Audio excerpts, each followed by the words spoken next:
آبجی، اتفاقای خیلی بدی افتاد. من دیگه برای خوشبختی دخترم تضمین میخوام. تضمین برای وسایله، نه برای پیوندها. بازم تو بگو چه تضمینی میخوای؟ باید اون خونه رو به اسم زرین بزنید.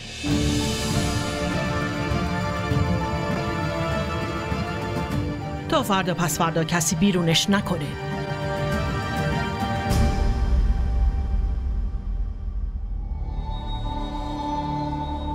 امروزم نیازی نبود بیای.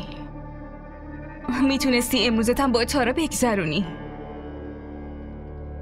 من فکر میکردم تو روز بعدش بدو میای که منو راضی کنی، منو خونه برمیگردونی.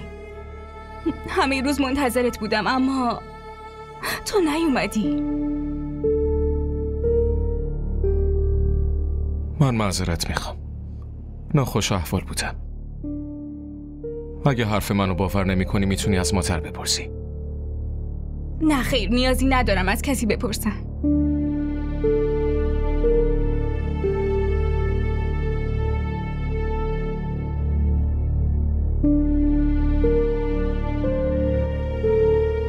بیا، برای توی.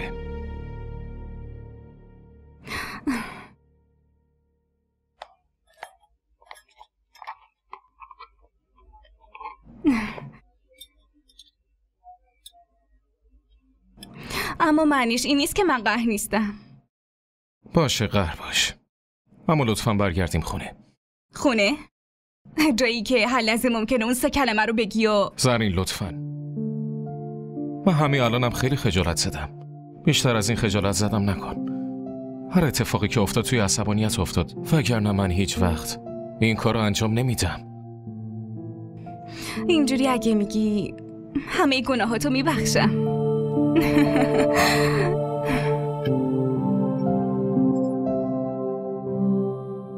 خونه رو نمیتونم به اسم زرین بزنم. موند حرف بیرون انداختنش از خونه. راستش زرین همیشه هر بار با خواست خودش خونه رو ول کرده اومده.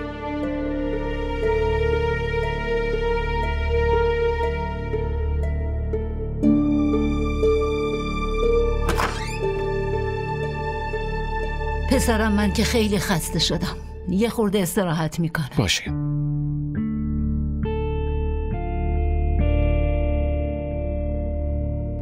فرهان تو هم برو استراحت کن، ما قراره شام بریم بیرون.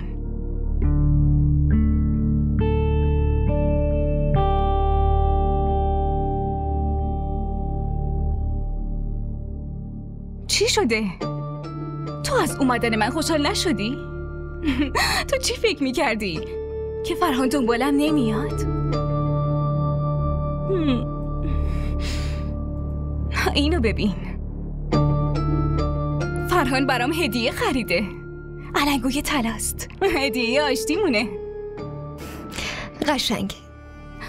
آره، ولی برای تو برگشتنم به این خونه بدبختی بزرگیه.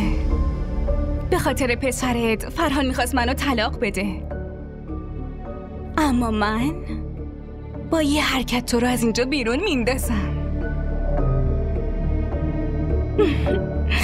ببین از الان وسایلتو جمع کن.